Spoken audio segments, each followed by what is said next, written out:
जीवन में जो कड़वी बातें हो जाए, प्लीज उन्हें भूलने की आदत डालिए। जीवन में कड़वाहट किसकी जिंदगी में नहीं आती, जीवन में अशुभ योग किसकी जिंदगी में नहीं आते, जीवन में विपरीत वातावरण किसकी जिंदगी में नहीं बनता। जरा एक बात बताओ, अरे अपने साथ तो हुआ ही क्या, एक बार कल्पना करो।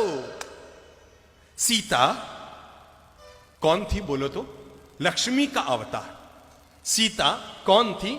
रघुकुल की महारानी। सीता कौन थी? जनक नंदिनी। सीता कौन थी? भगवान की पत्नी। अब जरा कल्पना करो तो, पैदा होने के लिए रामायण कहती है उन्हें मां की कोख न मिली, जमीन को फाड़ कर आना पड़ा। शादी हुई तो खुशियों का बैंड भी न बजा कि परशुराम बैंड बजाने पहुंच गए।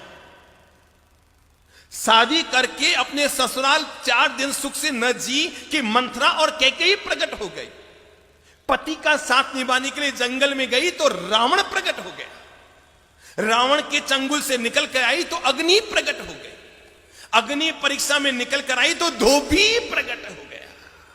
दिमाग लगाओ, दिमाग लगाओ सब लोग, हर भाई हर बहन अपनी जिंदगी को एक बार तोल लो कि अगर मुसीबतें जिसे हम जिंदगी में कहते हैं, अरे हमारी जिंदगी में मुसीबतें आई क्या है। हम में से कोई दावा नहीं कर सकता कि मैंने सीता की जिंदगी में जो मुसीबतें आई उसका 1% में मुसीबतें जिंदगी में झेली। हम में से कोई पुरुष दावा नहीं कर सकता कि जितनी साधना में तकलीफें भगवान महावीर ने उठाई उसका 1000वां हिस्सा भी हम में से किसी ने नहीं झेला,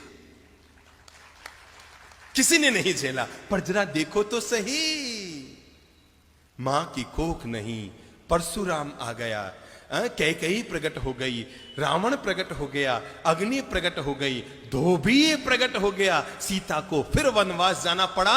रघुकुल की महारानी को, भगवान की पत्नी को, लक्ष्मी के अवतार को अपनी संतानों को जन्म देने के लिए किसी ऋषि के आश्रम में जाकर शरण लेनी।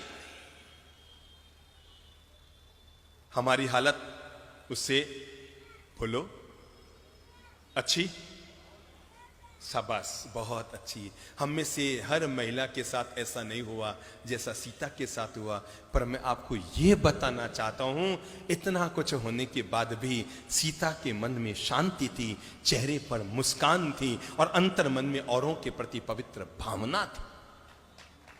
मैंने इसलिए कहा, जीवन में बुरा वक्त तो कभी भी किसी के साथ जीवन में आ सकता है, लेकिन बुरा वक्त आने के बाद भी जब वो वक्त बीत गया, हो गया सो हो गया, जो बीत गई सो बात गई, तकदीर का शिकवा कौन करे, जो तीर कमा से निकल गया उस तीर का पीछा कौन करे। उसने आपकी जमीन दबा ली, नो प्रॉब्लम, जो मेरा है वो जाएगा नहीं और जो चला गया वो मेरा था ही नहीं। किस बात को लेकर मन में विषाद कर रहे हो और किस बात को लेकर मन में पीड़ा कर रहे हो। आपने 5 लाख किसी को दिए थे ये सोचकर कि बुढ़ापे में 5000 रुपया महीना आता रहेगा तो पति पत्नी दोनों सुख से रोटी खाते रहेंगे। मेरे भाई, नियत को बिगड़ते कोई वक्त नहीं लगता। बड़े बड़ों की नियत बिगड़ जाती है और सामने वाले ने आपके 5 लाख दबा लिए। चिंता मत करो, ऊपर वाले की व्यवस्था बड़ी गजब की होती है। वो 99 द्वार बंद करता है, तब भी जिंदगी में एक द्वार जरूर जरूर जरूर खुला रखता है। 99 बंद द्वारों को देखना, इसका नाम है विषाद, और खुले एक द्वार की तलाश करना, इसका नाम है जीवन का प्रसाद। भूल जाओ, किसी ने आपके साथ गलत व्यवहार किया, कब तक उसकी गांठ मन में बांधे रखेंगे।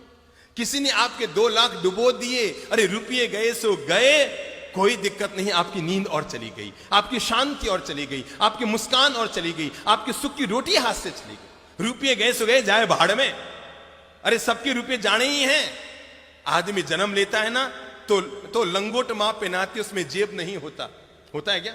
और आदमी मरता है ना तो घर वाले कफन उड़ाते हैं, कफन में जेब नहीं होता। पर आदमी कितना मूर्ख होता है, जन्मने पर लंगोट में जेब नहीं, मरने पर कफन में जेब नहीं, और जिंदगी भर जेब जेब जेब जेब भरने में ही लगा रह जाता है। सबको छोड़ना है, सबको जाना है, छूट गया सो छूट गया, चला गया सो चला गया। जीवन का मंत्र याद रखो, जो मेरा है वो जाएगा नहीं और जो चला गया वो मेरा